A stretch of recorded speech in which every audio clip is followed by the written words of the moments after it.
Direct-to-consumer is a really important field for men to really understand. Our goal here is to educate you, inform you, so that you understand direct-to-consumer, how it plays a role in the men's health space and in your health.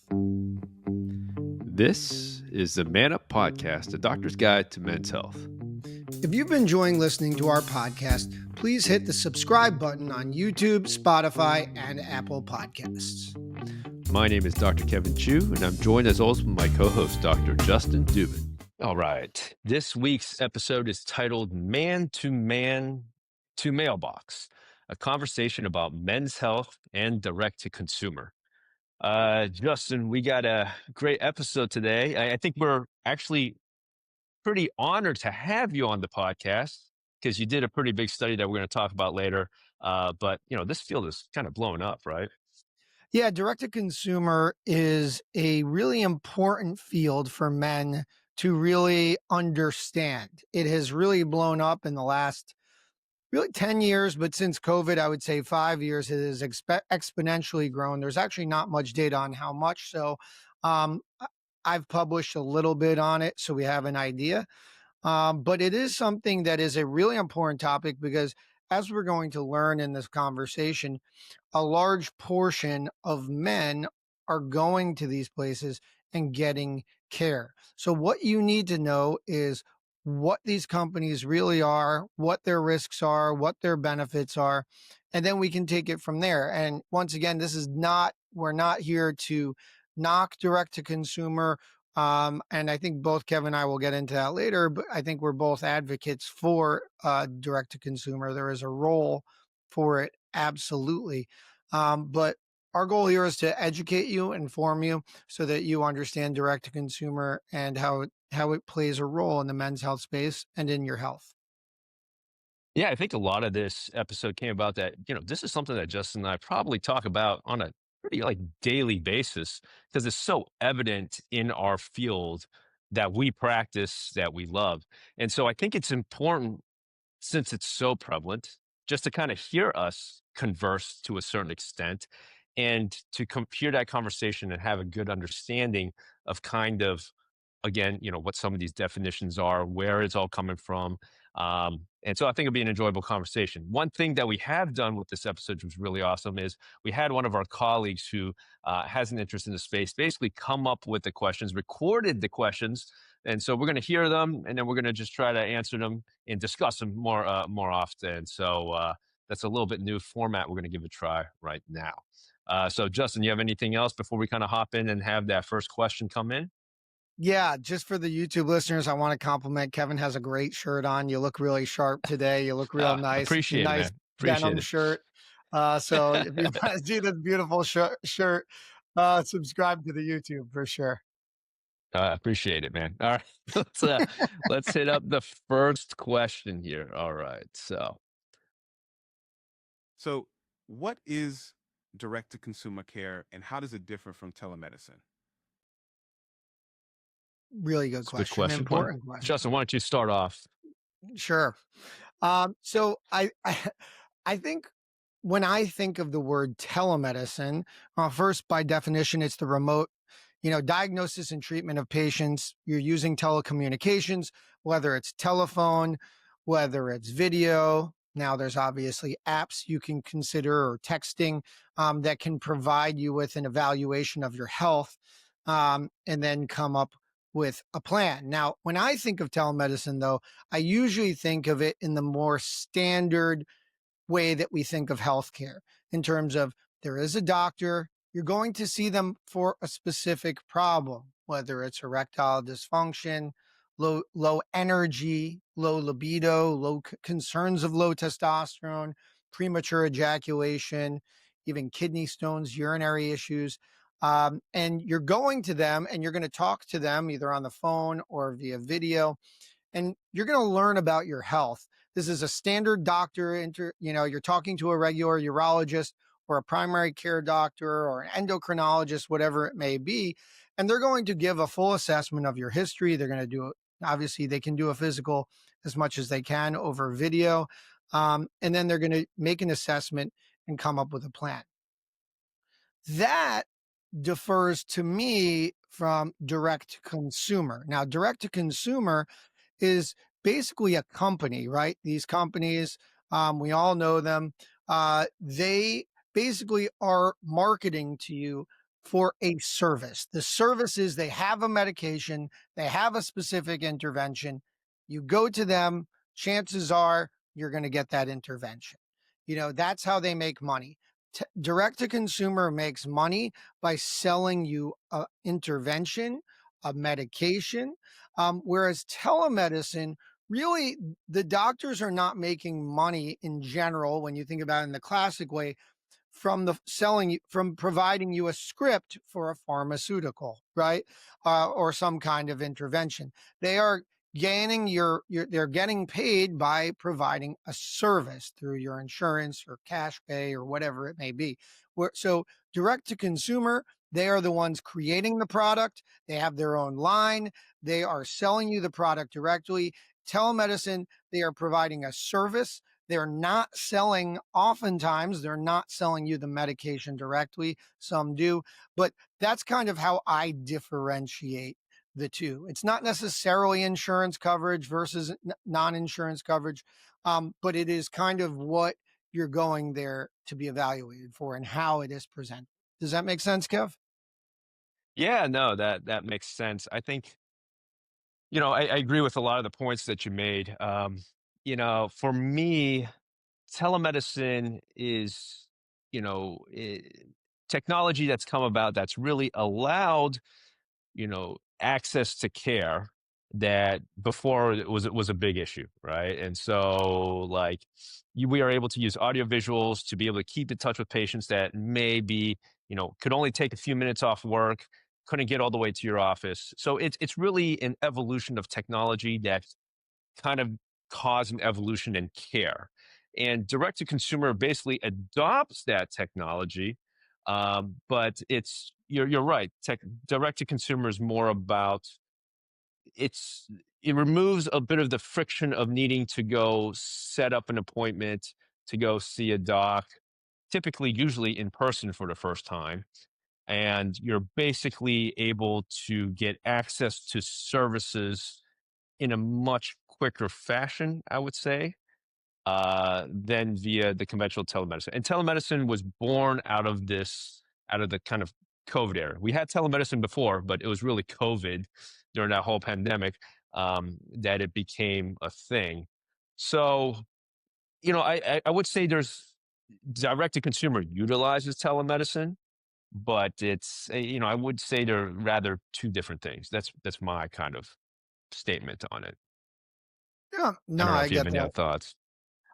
I just think that the key here is what it's almost like, and I think this is important, right? Because from a personal uh, standpoint, I think we hear in the media, we hear people online who think that we are pushing medications. We are, big pharma. And the irony of this whole thing is that you come to me for a telemedicine appointment. I'm not getting paid by big pharma. I am actually getting paid by you to make a diagnosis and make an assessment. I'm sending the script somewhere else. But no one has a problem with direct to consumer who is literally making money off of the medication. Now, I'm not saying that's a wrong thing, but I think that there's some irony in people coming after, the standard course, thinking that we're making money off of those things where we're not. And I do, I do want to make that just a little bit. It's just a different model, and there's no wrong thing here. Yeah, I mean, I don't think this platform would be the one to dig into it, but I don't know necessarily if they can like make money off medications, but they're making money off the services, the convenience of the service that they're selling you, which it may be all gray when you kind of put it all together in that Fair scheme. enough. But I, Fair I enough. totally agree with what you're saying. You're absolutely correct. On the internet, you know, docs they're saying like, oh, that doc is receiving that much money and they're trying to push that upon you. I wish Justin and I could I'll tell Yeah, you, dude, give me, but we're not. We're not. show me a budget. You know, That is not the case. So, but yeah, I think it's a good breakdown of direct to consumer and telemedicine. So let's see what the next question that was brought up here. Why do you think direct to consumer care has become so popular in the men's health space? Oh, Is an that's a good important question. question. Now, all right, Kevin, Yeah. I started the last one. You start this one. All right. I'm going to give an example of something that happened to me last week, and I think it can be a good metaphor or allegory for why I think these things have taken off. So I was laying in bed last week and I was like, wow, I'm a doctor and I don't even really know much about my own body labs that I've done. I haven't gone to see a PCP, even though, I recommend it. I haven't even gone to see a PCP. And most guys below the age of 40 have not, right? It's something they'll do.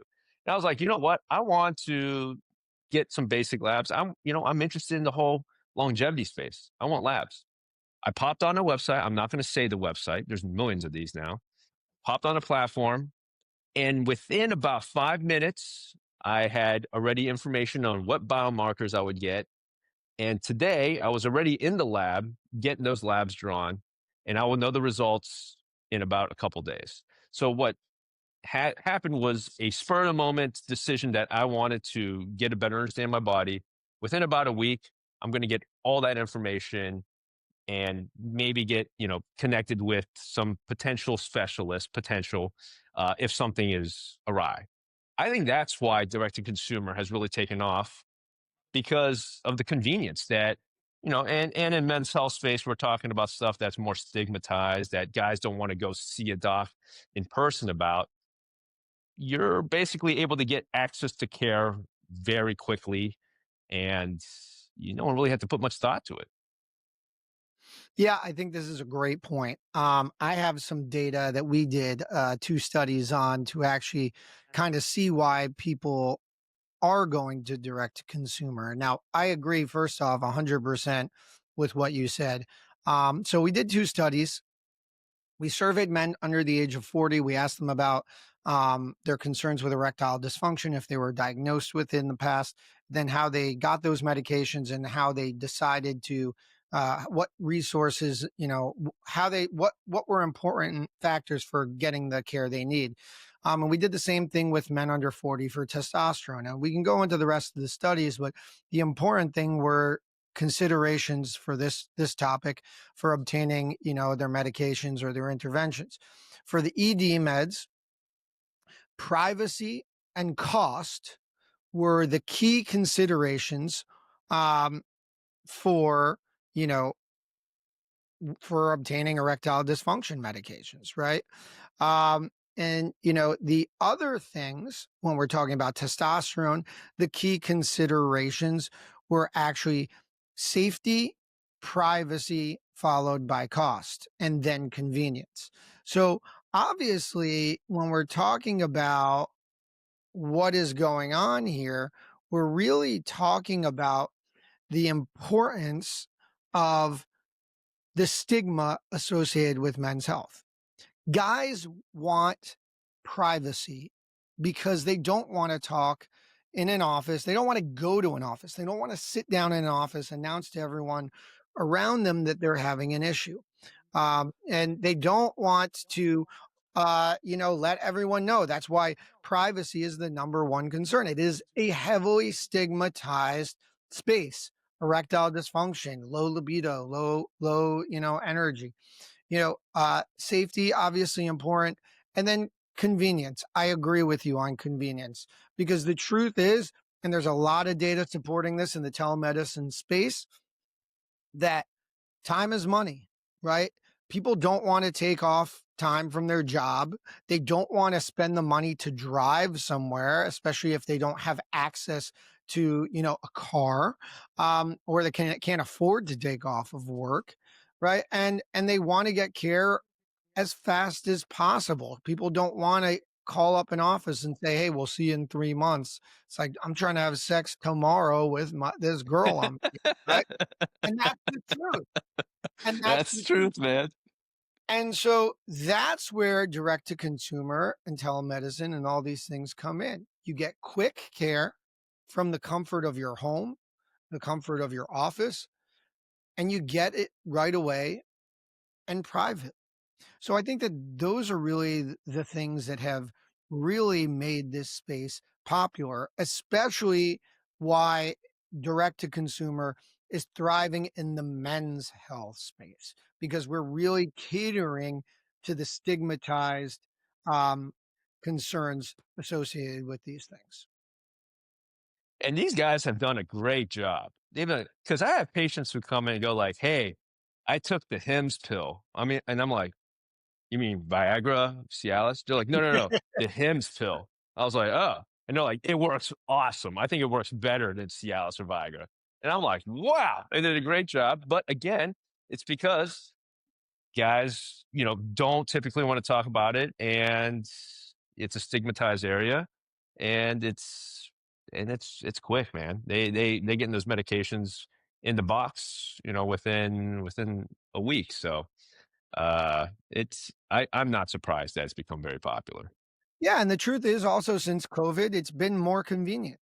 It's been easier to do. We have the technology. We've been more adaptive and accepting of these things. Yeah.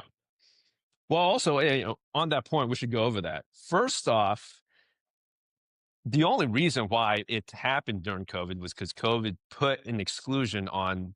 There's an act that basically says that you can't prescribe controlled substances, which ED meds kind of fell under, without an in-person visit.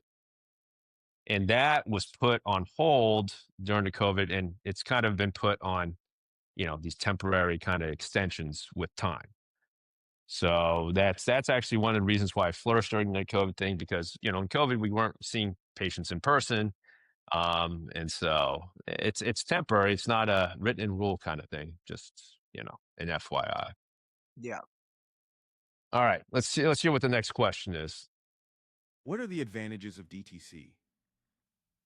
So I think we highlighted some of this already, right? I think it is a low barrier to entry for someone who's interested in learning about their health, either who doesn't have access to a provider, either in their area or in a convenient time manner.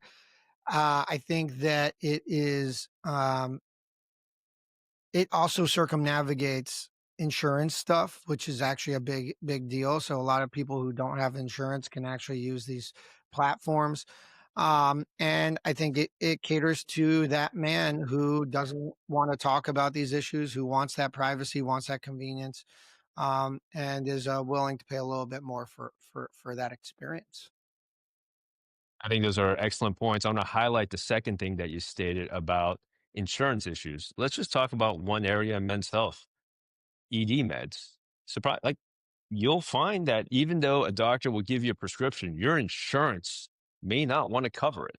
Now, there's many other avenues that you can go down, which we're not going to go into, but something like that already, a guy's been waiting for a couple weeks just to see the doctor, gets to the doctor, gets the prescription, walks to the, pharmacy, and they're like, yeah, it's going to be some astronomical number that even like to me and Justin are like, that's crazy.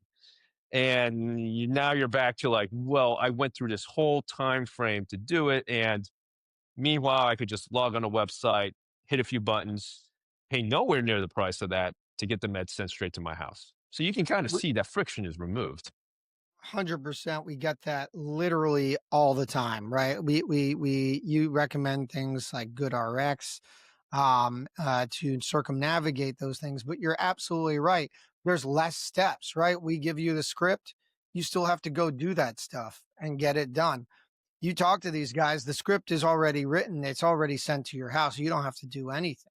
Um, I also think that one thing that direct to consumer has done wonderfully for us and everyone in the men's health space is marketing.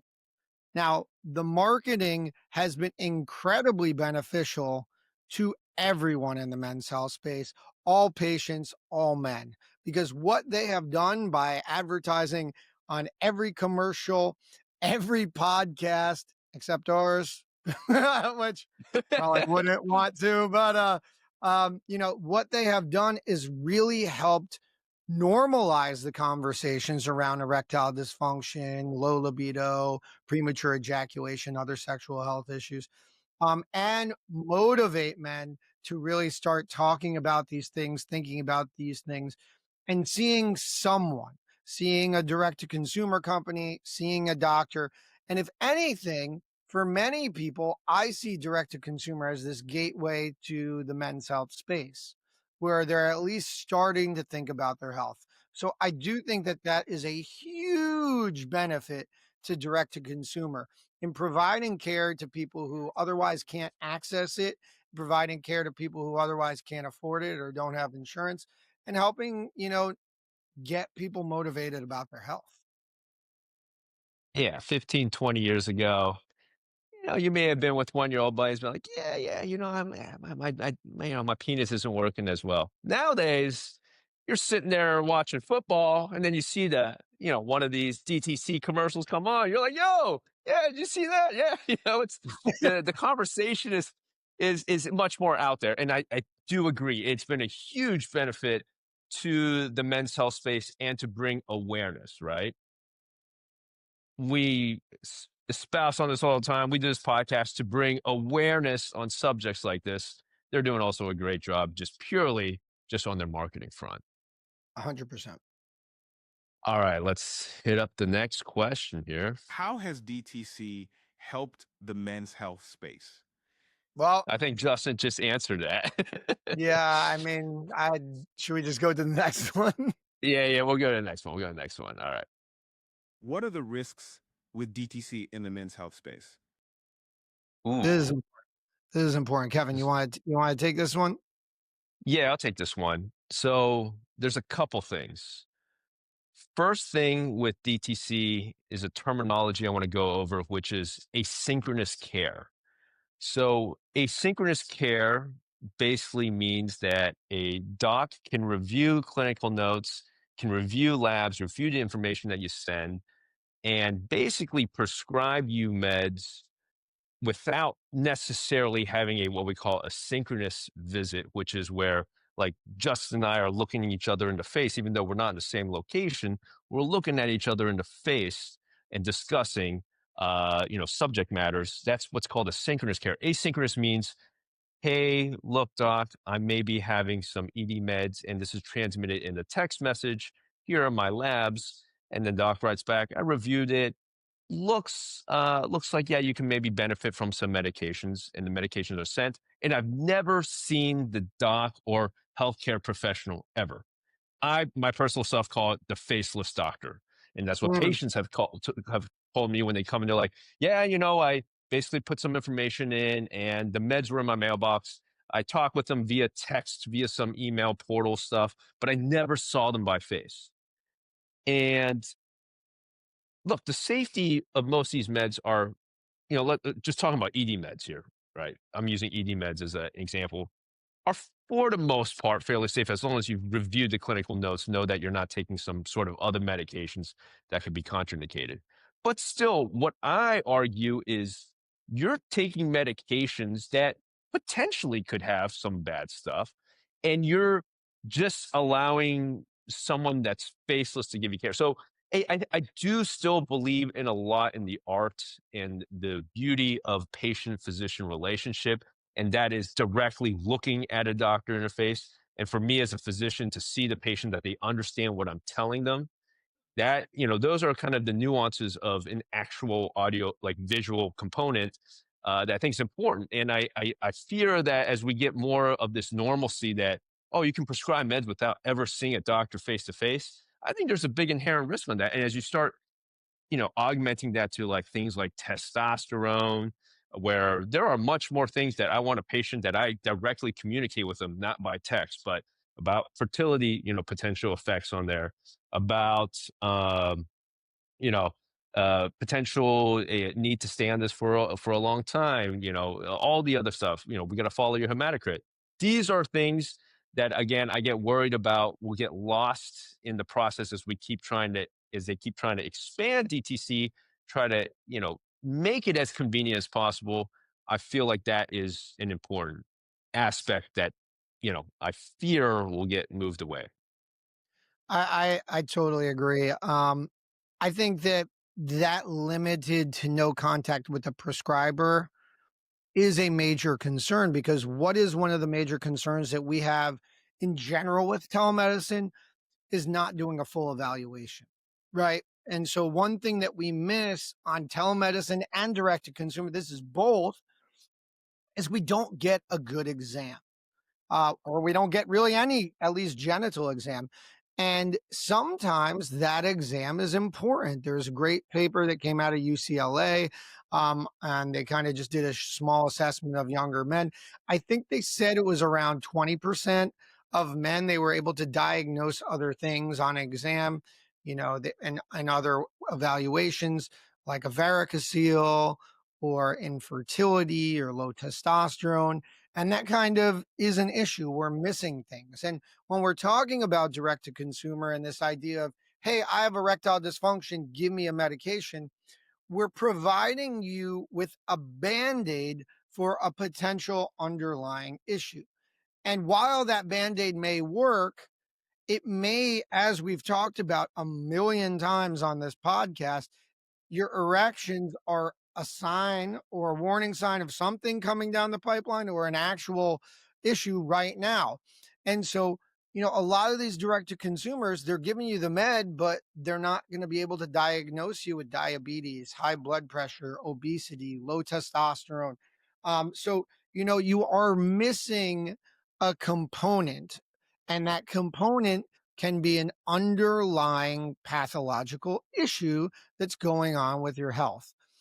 And in the short term, for young people, that may be fine. But when we look down to your future, and the ironic thing here is a lot of people are getting into longevity, the solution is not putting a band aid to make you live longer. The solution is finding, the net cause, or the actual cause of the issue.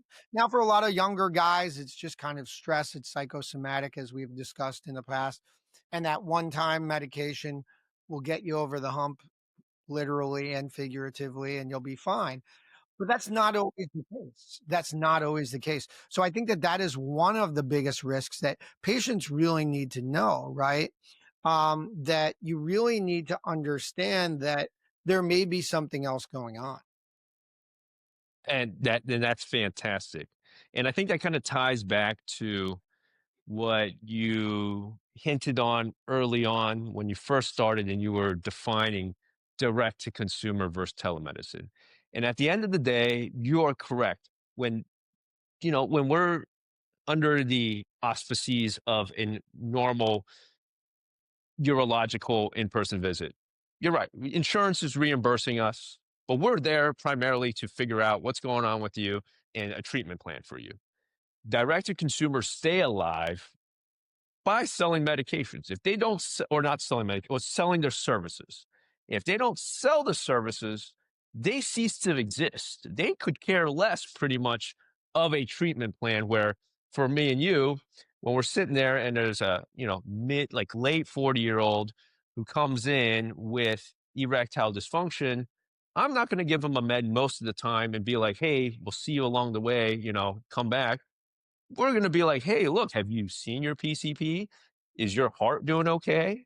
Again, very different conversation than maybe a 20-year-old, but a late 40-year-old, those are the things that we want to kind of start discussing. DTCs are not really primed to be looking on that. They're trying to increase increase their patient acquisition or customer acquisition, however you want to look at it. So, I think that tying back to your original definition of what you just said kind of really links it together. Yeah, and I mean, I'm sure we're going to talk about this later, I'm sure, but the other question, and this is just an overarching thing from my experiences in the paper we'll discuss, is concerns over the knowledge and the background of the providers that you do see in the DTC space, sometimes in the telemedicine space, and discordant care, and we'll get into that. But there is concerns there, and I also think that there's concerns. You mentioned it. This potential conflict of interest is giving more meds or providing this service Yeah. You want to give this service as a DTC, and that's not knocking them. That's the business model. And could there be this conflict of interest there? Of course, right? But I think there's a lot of good players in the field, and Yeah. there's also some bad players as well, and that's what we'll probably talk about. But identifying the bad players is also important. And this stuff is evolving, right? And I Yeah, think where it is now, Justin and I, like you said at the beginning, we are at the end of the day generally believers in the space and all the positivity it's done for the men's health space. But at the same time, there is so much room for improvement, and I think that trying to find our way there is the whole point of it, right? Um, and yeah, definitely not a knock on what it is. All right, let's uh, get to the next question here. Justin, I understand that you did a study that got published in the Journal of American Medical Association. Could you tell us about your secret shopper study? yeah. Ooh, the secret shopper study. So this was a great study. I really enjoyed doing it. It was very interesting. And basically, what we did, well, this was when I was at Northwestern when I was a fellow. And what was going on is, and I still see this, and you still see this, we were seeing an increased number of men, young men on testosterone replacement therapy who were coming in for fertility evaluation. And they continued to be told by telling us that when they were started on testosterone, either a men's health clinic or a direct to consumer company, that they were never informed of the risk of infertility. And if you're not, if this is your first time listening to our podcast, one thing we talk about all the time is that taking testosterone replacement therapy is a huge risk factor for fertility, right? The biggest risk is causing infertility in men. And, a lot of people aren't aware of that. So we saw enough of these that we decided to do a secret shopper. And basically, what I did was at the time I played myself, I was a 34-year-old man. We came up with a script that I was a man with signs and symptoms of low testosterone, low energy, low libido, erectile dysfunction, but I wanted to preserve my fertility. And I said that in every assessment. And what I did was we identified 7 companies, 7 direct to consumer companies, and all of them were providing care within all 50 states. I will never say what the companies were or who they are, but we were interested in seeing whether these companies were giving guideline concordant care.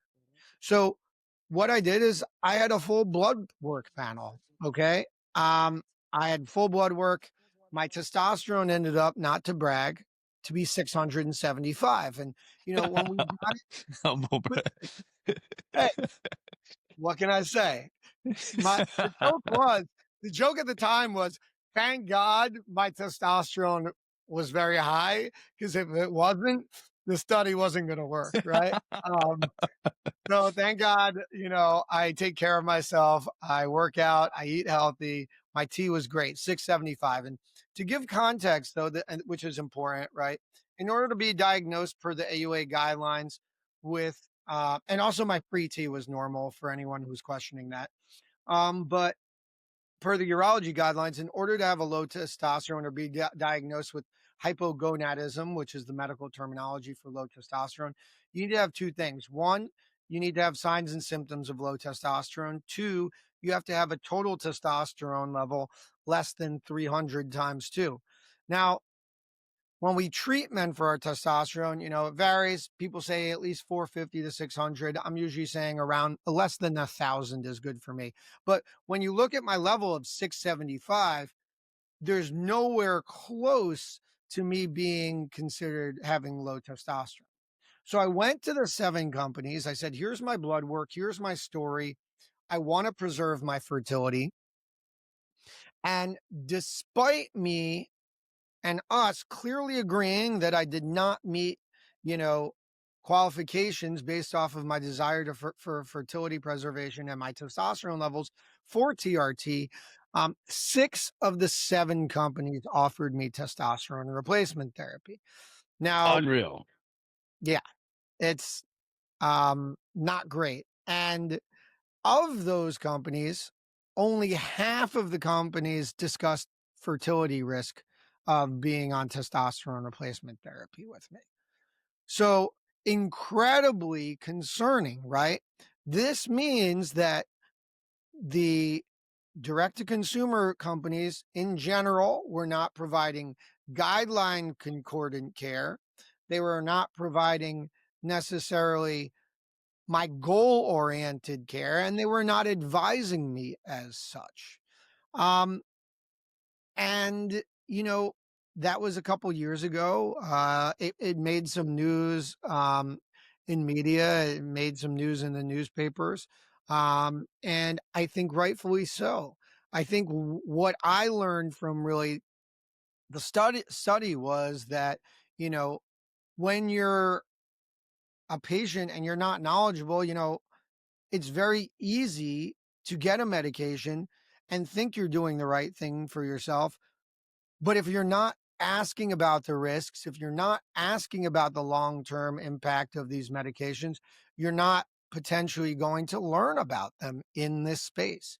So, we always recommend everything we do, doing your own research, investigating, asking questions. And I really encourage anyone who's going to these companies to ask these kinds of questions. What are the risks? Is this aligned with my goals?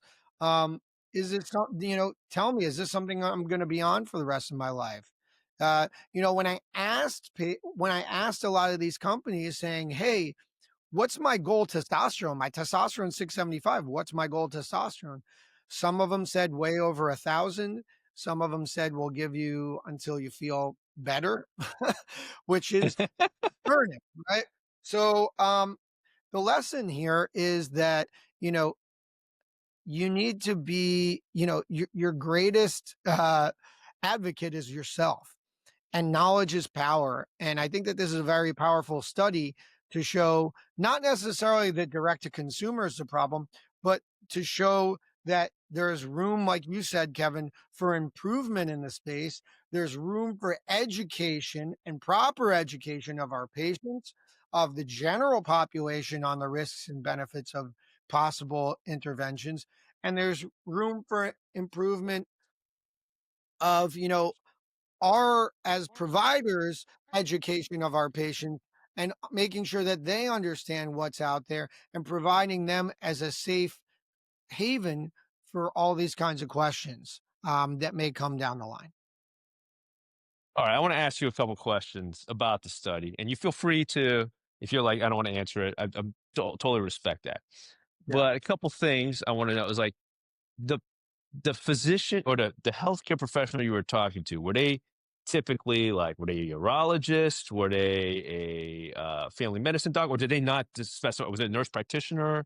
There was a lot of nurse practitioners, PAs. I will tell you two of them I recall. I did not speak to, I believe, any physician. That they were considered medical liaisons, which, I don't believe they had a specific medical background.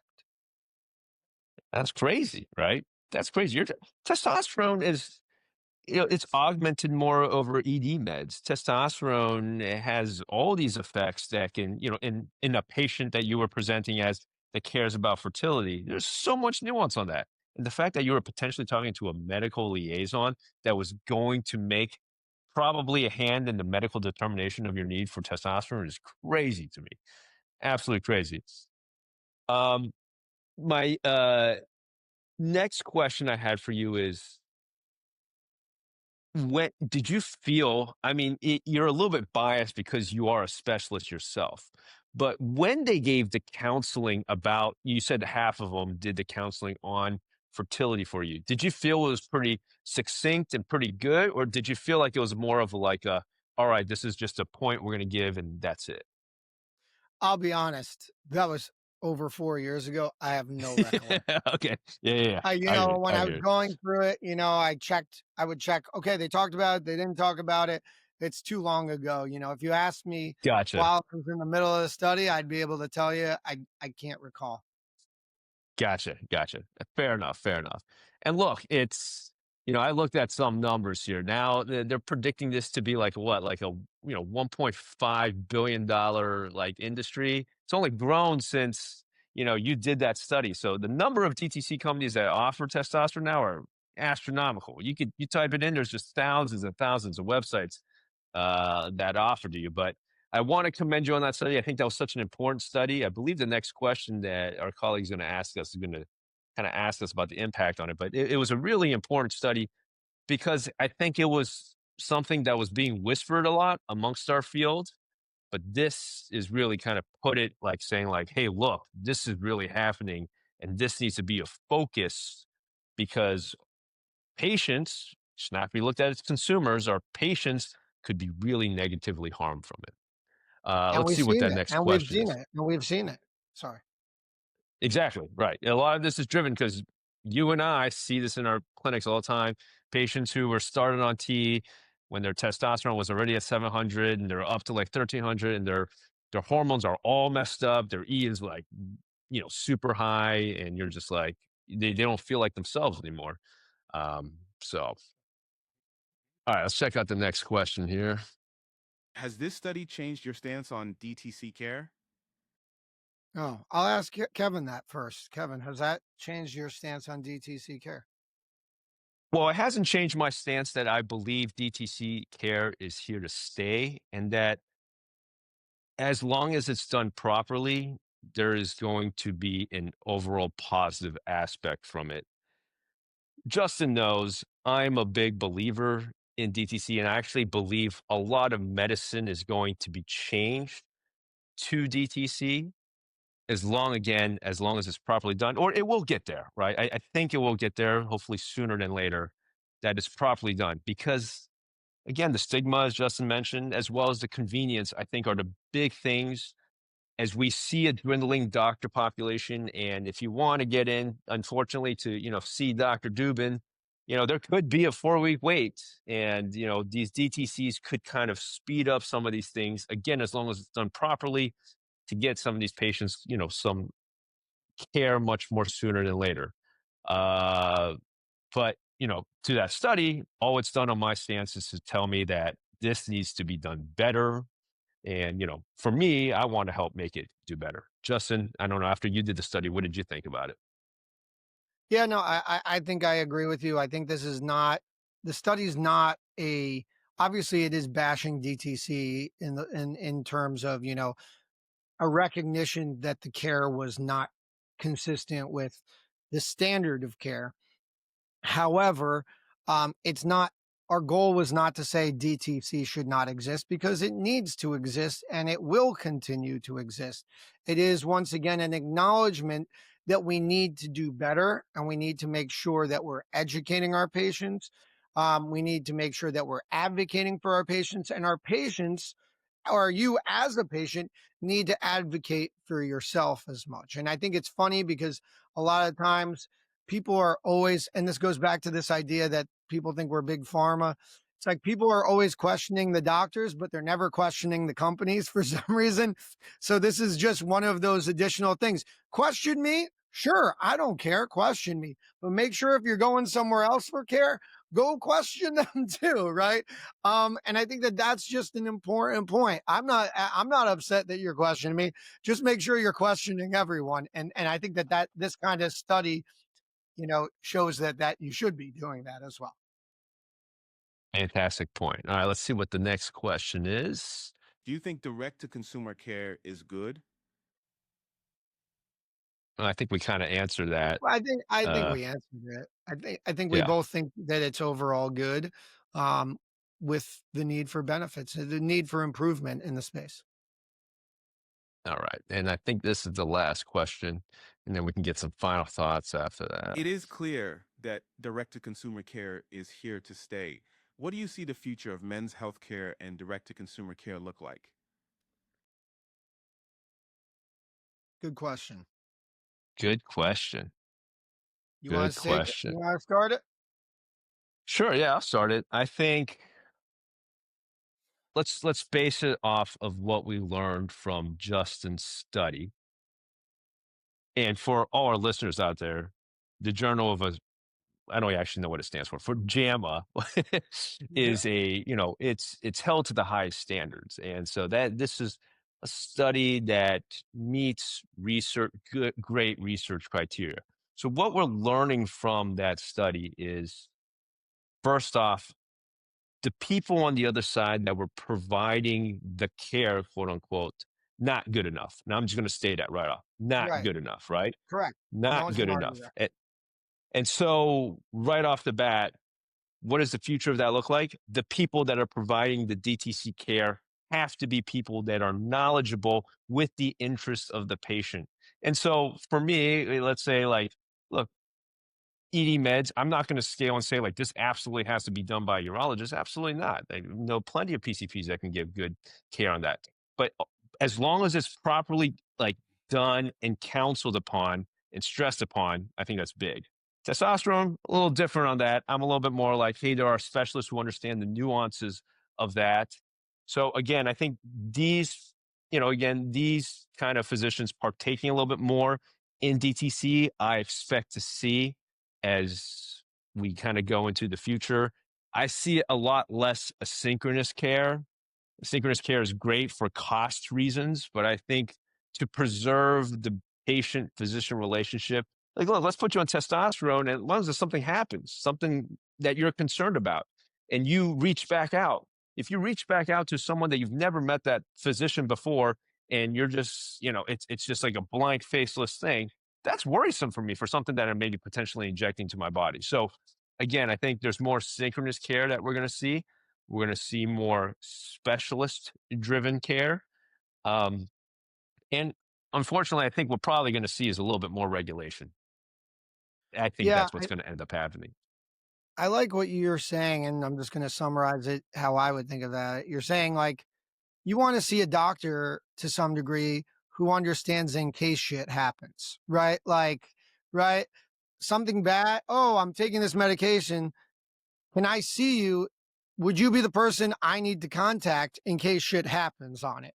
And sometimes for these DTCs and these men's health clinics out there, they can't handle the in case shit, right? Guess who sees it in the ER? We see the in case shit happens, right? We see when the shit hits the fan. And I think that that's a big component of this, right? Is the knowledge background and the understanding. Now, for the role that I see direct consumer, I actually see it two ways. One, I see the role of direct to consumer continuing more and more so to become the gateway for future care for specialists like ourselves. I see a lot of people who go to get erectile dysfunction medications or get their testosterone. And then they say after a year or 2 years, they go, I'm either not happy with the service or I'm interested in learning more about my health. And so I'm coming to you. And I think that that's great, right? And oftentimes they're transitioning their care to me, and we're learning about those things that the Band-Aid was covering up. So I do see that the role in men's health or the role with doctors is actually being that opener for us and setting the tone for future care, which is great. Um, and then the other thing though, which I think is going to be the reality of this situation, is I do think that it's going to be a combination of care. And Kevin, I know you've seen this. I have guys come in, they have issues with their erections. They're on testosterone through a direct to consumer company, but they like seeing me, but they like their care. And I'm happy to provide you with whatever guidance that you need. But some of them will say, hey, listen, I'm getting my ED meds from here, but I want you to talk about these things and these other aspects of my men's health. Or I'm getting my testosterone from here, but I want to discuss all these other aspects and make sure I'm still on top of my stuff with you. And I think that there's going to be this synergistic or, or combination care that is at the end of the day. And I do think there is this aspect when it comes to the in case shit where there may be a referral center at some point, right? Where complicated patients, patients who have a history of prostate cancer, patients who have elevated PSA, patients who, want to preserve their fertility, they're sending, these direct to consumers, maybe having being like, hey, we need to figure out someone to send this to. Or, there is a point where realistically we are surgeons and we are specialists in the field. And, maybe there are specialists in urology who are, you know, helping monitor the testosterone and then sending it to another specialist for a surgical aspect of erectile dysfunction. I think that there's a lot of different ways in which direct to consumer and regular doctors, specialists can work together to provide good, accurate care. And many times I'm just that safeguard, right? Educating the patient on the limitations, risks of the interventions that they're getting there. So I think that this is a heavily evolving relationship between healthcare as we know it and direct to consumer. And I think in the next 5 years, we're going to really see a very interesting 5, 10 years, a very interesting change in the healthcare space. And I'm pretty excited actually to see where it goes, because I think that there's a lot of opportunities. There's a lot of benefits for the patient at the end of the day. And there's a lot of benefits for the practitioners potentially. And, especially when it's like you're living in a rural area and you're a primary care doctor and you don't know how to treat TRT, but you still want to get that patient into do all the other stuff. It's a win-win for the patient. They're motivated to see the PCP and they're motivated to get the care that they need in an accessible private way. So yeah, I mean, there's a lot of different ways it can go, all possibilities and all combinations of them. But I think that the people at the end of the day, and the doctors as well, who are old man yelling at a cloud saying these things can't exist together, these things shouldn't exist, are going to be left in the dust. And people like Kevin and I, who see the future, who are not we're doing research because we're interested in proving it. We're not doing research to debunk or, you know, push these things aside, are the people that you're going to see help their patients the most and succeed in the space. Yeah, I completely agree, except for the first statement you said, What where did I say? well, no, look, we're just here discussing, but the, I completely agree. DTC melded with modern medicine, it's happening no matter what. No matter what you look at it, that's going to happen. But I think that the facet of it being a gateway gets you in and you muddle around for maybe 2 years and then get seen by a specialist because you're fed up with what's happening. I think that's where DTC, there's dangers in that, right? There's Yeah. dangers in that muddling period. And I think, and I'm not saying I had the solution to it, but how we can shorten that interval to where you're seen by someone appropriate so you get the care that you need right off the bat, right? Like, look, I'm going to talk very frankly. 25, 30-year-old who is looking to get some ED meds because they maybe have some psychological ED. I think DTC is probably pretty great. But it's Yeah. those late 40s, early 50-year-olds who are, hey, I want to do a couple years on that. They missed that window for when, hey, your LDLs are fucked up.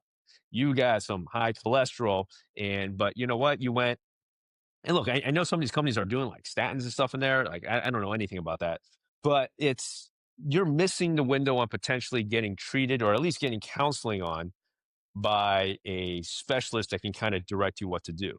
Like, I'll tell you, when I did these labs, I have no idea how they're going to come back. What happens if they come back and my cholesterol is super fucked up? For some reason, cholesterol is super fucked up. And, they're going to be like, you should, probably the message, I'm assuming, I don't know, is going to be like, hey, you got to go see your PCP. So now I'm going to go see my PCP and then like kind of go through still the same process of that, where it's again this potential delay of care. So how do we quicken that up? I don't know. I think that's where I think there is some risk and fallacy in that zone.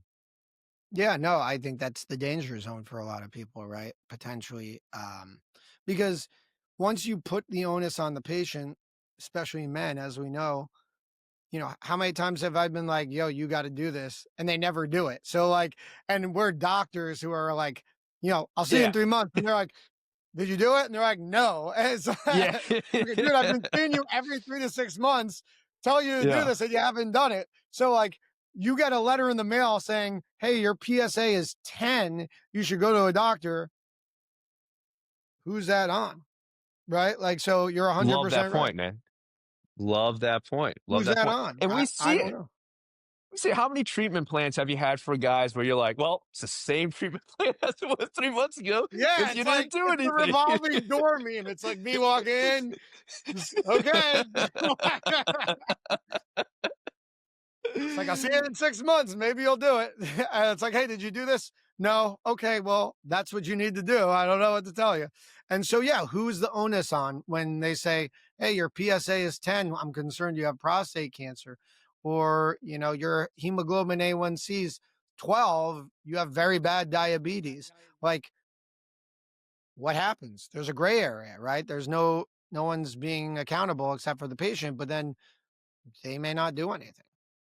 I'm just going to go back again to the whole, facet of the patient physician relationship. Look, I'm not going to speak on myself, but I'm going to speak on Justin. I know for a fact, and I've heard that patients love to come see Dr. Dubin because there's that sense of trust. There's a sense that this doc wants to take care of me and has the best interest at heart.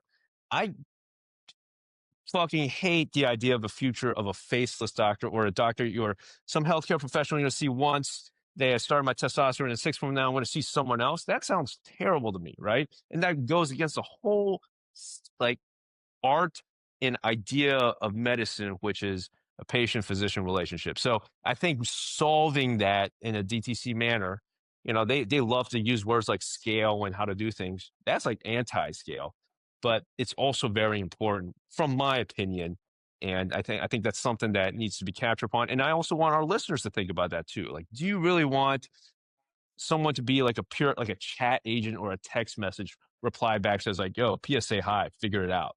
That sounds fucking awful to me. Yeah, I think it's interesting. I think that it is more transactional. That's what it is. It's truly transactional instead of personal. And that's kind of the big difference, I guess. But it doesn't have to be, and hopefully it will continue to evolve. I don't know. Is there any other questions from this guy? No, that was it. That was it. But this was a great conversation. Yeah, I thought this was awesome. I had a really good time with it. Any final concluding thoughts, Kev? Any DTC companies want to consider sponsorship, just hit Justin. No. Again, like I said, I think DTC is here to stay. Common theme in our podcast: ask who's taking care of you, do your own research, and look out for yourself. That's what it is at the end of the day.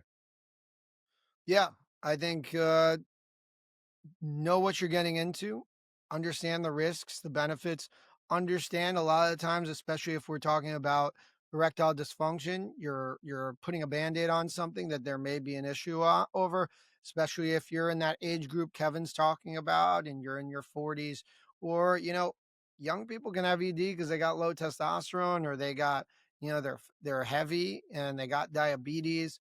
So, these are all things to consider. So while they may work for a little bit, you may want to start thinking about bigger picture. It doesn't have to be a urologist, could be a primary care doctor, because we all know that young men don't really do that. But overall, I'm very excited for what the future holds for medicine. I think there's a lot of people who are negative on the space. And I think that, you have to be realistic. And I think that's what Kevin and I are. We understand, and you as the patient has to be realistic. There's risks, there's benefits, and you have to understand them and weigh what you want in your care. Other than that, thanks for listening. As always, Kevin, Justin, download, subscribe, give us a review, 5 stars. Please, please, please subscribe to our YouTube. We're trying to get over 1,000. We're almost there. It's a big mark for us. And that's it, Kev. Anything else?